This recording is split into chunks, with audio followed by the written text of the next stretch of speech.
Hello everybody. Today I speak about ALS in the future, and today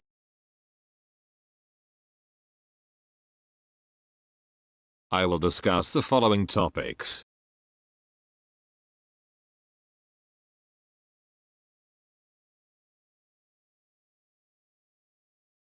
Injecting motor neurons. It's already done without scientific proof that it works and also without success. They do not perform their expected task and finally die. Nevertheless, inserting new motoric nerve cells is a first necessary step in order to increase the number of motor neurons and cure ALS patients. The location of insertion plays probably a role, and, except that they should be kept alive, they should also make useful connections with other nerve cells and muscle cells.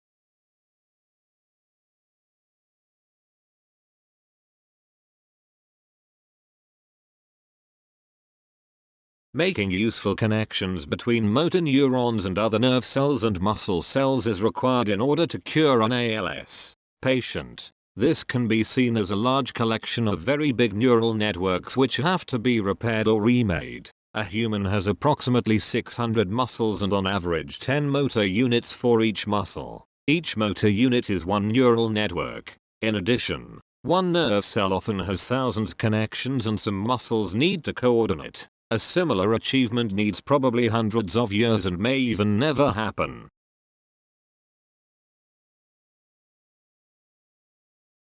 Improving the quality of life of the ALS patient is most likely a more realistic goal that, in addition, can be a lot faster achieved. Some exoskeletons, which allow for big movements, like coming upright, walking and lifting, already exist today. However, they are still too expensive and clumsy to be used daily. What will be required for an ALS patient in a later stage? They will in any case arrive soon.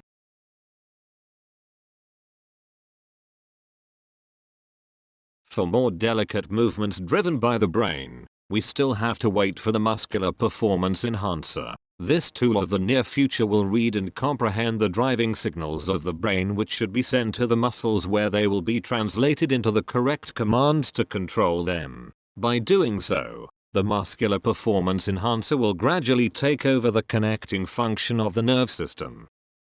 Today, there is still no solution. ALS patients see only a doctor until they receive their fatal diagnosis and are then, in the best case, sent to a neuromuscular center. They see, except for the revalidation one, no more physicians, as they can do nothing for them anyway. Today, the many investigations do still not result in practical treatments. Therefore, learn as an ALS patient to live with a deteriorating health. Anticipate, use all available help, have regularly social contact, make sure that you have a daily, meaningful activity. Focus on what you still can, not on what you no longer can. Be tolerant and patient for yourself and your neighborhood, and do not become depressive.